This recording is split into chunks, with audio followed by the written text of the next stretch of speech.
Con el licenciado kinesiólogo Enrique Iglesias. Vamos a hablar sobre la importancia de la columna vertebral desde la praxis vertebral. Enrique, ¿cómo estás? Buen día. Buen día, Judith. Es un gusto saludarte y también saludar a toda tu audiencia. Igualmente para nosotros.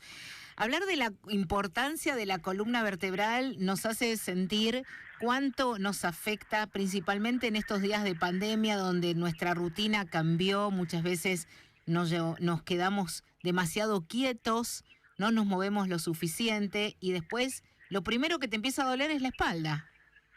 Exactamente, sí, es uno de los focos más habituales para concentrar la atención y todo el nerviosismo que se produce en todas nuestras actividades, ¿no es cierto? Sí, Enrique, ¿qué sería desde la praxis vertebral que vos desarrollás?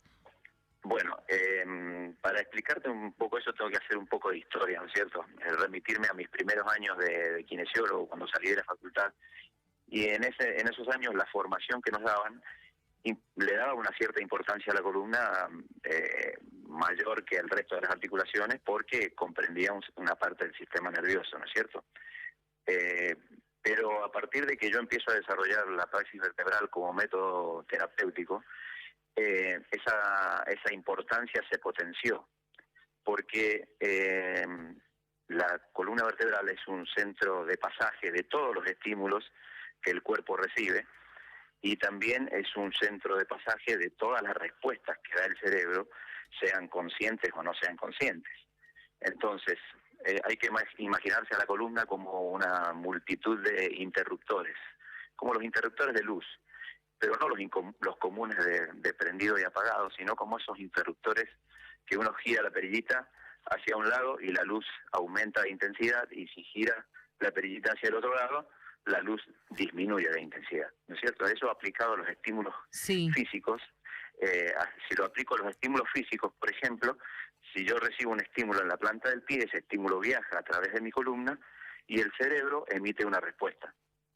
Entonces, todo el estado de los nervios del cuerpo depende del estado de mi columna, porque si ese interruptor falla, la respuesta puede no llegar adecuadamente a la planta del pie.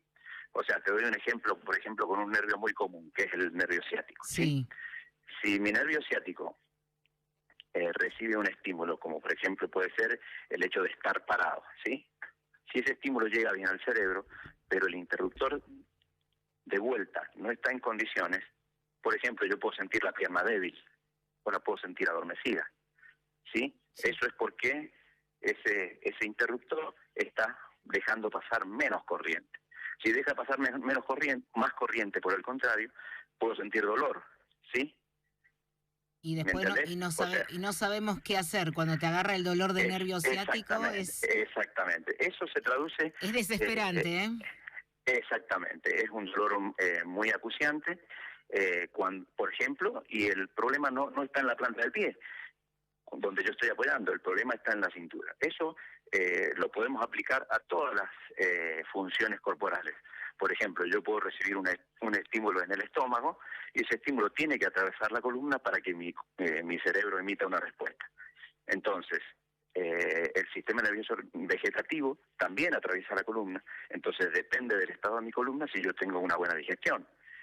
Las arterias, por ejemplo, que van a mi estómago, reciben estímulos nerviosos, ¿sí? Entonces, del estado de mi columna va a depender si mi estómago tiene una buena irrigación y hace una buena digestión. Sí, me lo imagino como una autopista central a la columna y todas las ramificaciones que hace que todo funcione medianamente bien. Exactamente, es una autopista de doble vía en la que circulan los estímulos en un sentido y en el otro. Para que esos estímulos circulen adecuadamente y lleguen a la velocidad adecuada a todas las terminales nerviosas del cuerpo, la columna tiene que estar en buen estado. Bien. Entonces, tenemos que aprender a tratar bien a nuestra columna, a mantenerla adecuadamente, como decías vos, tratando de limitar o controlar las tensiones y evitando las zonas de conflicto en la columna, ¿no es cierto?, que habitualmente se dan más a nivel de la columna cervical, por nuestras posturas, a nivel de la columna lumbar, por nuestros esfuerzos, y que también tiene mucha relación con la emocionalidad, con la emotividad, ¿no es cierto? O sea, todos los estímulos que surcan la columna van a estar afectados por nuestras emociones. Sí, es tan complejo como la vida misma, creo, lo que estás marcando. Exactamente, sí. Enrique, exactamente por eso hay que darle la importancia que tiene, ¿sí? Sí, sin duda. ¿Y qué recomendación desde tu lugar de kinesiólogo podrías decirnos o indicarnos para cuidar? ¿Cómo podemos cuidar nuestra columna? Bueno, esencialmente hay que tener una vida más o menos ordenada en cuanto a hábitos, ¿no es cierto? Buscar hábitos positivos, eliminar hábitos negativos, como son las malas posturas y las tensiones. El hecho de realizar actividades físicas habituales representa un buen consejo, pero tratando de adaptar la actividad física, primero que nada a nuestros gustos, ¿sí? Pero también a nuestra capacidad física, a nuestro estado físico, tratando de evitar excesos o impactos innecesarios. Y después, bueno, por supuesto que es necesario recurrir a los profesionales adecuados para ejercer un control y un mantenimiento de la columna, porque por más que nos esforcemos, las tensiones se van a producir.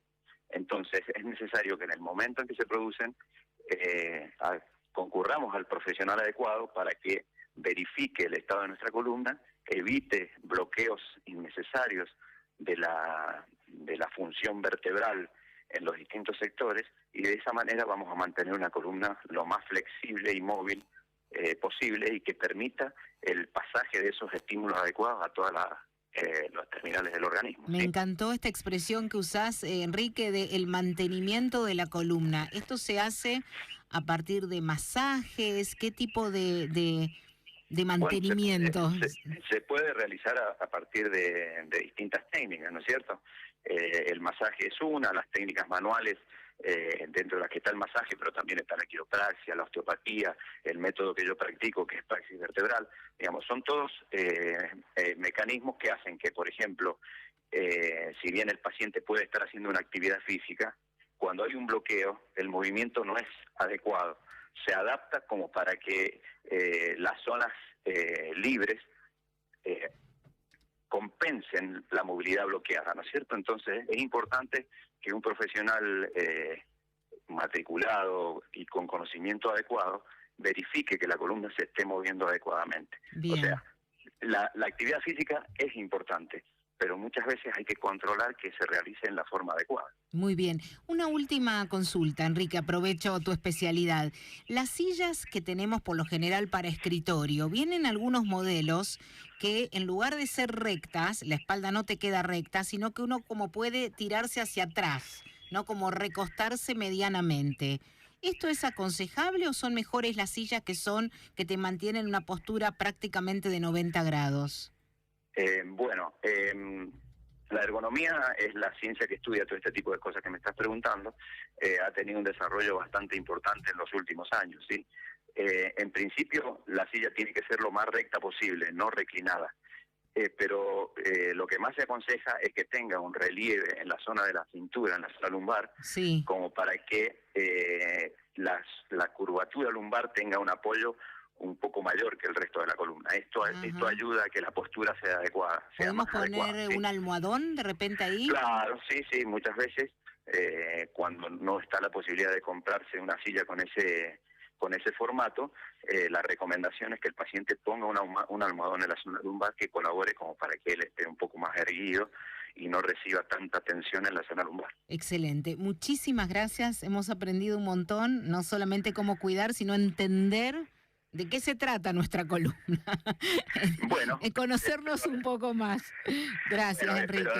Espero haber sido claro y te agradezco la oportunidad que nos das, así como al Colegio de Kinesiólogos, para difundir las distintas áreas de la kinesiología. El gusto es nuestro, absolutamente. Muchas gracias y buen sábado. Muy amable. Muchos saludos y gracias para ustedes. Gracias. Hablábamos con el licenciado en Kinesiología, Enrique Iglesias, del Colegio de Kinesiólogos de Mendoza.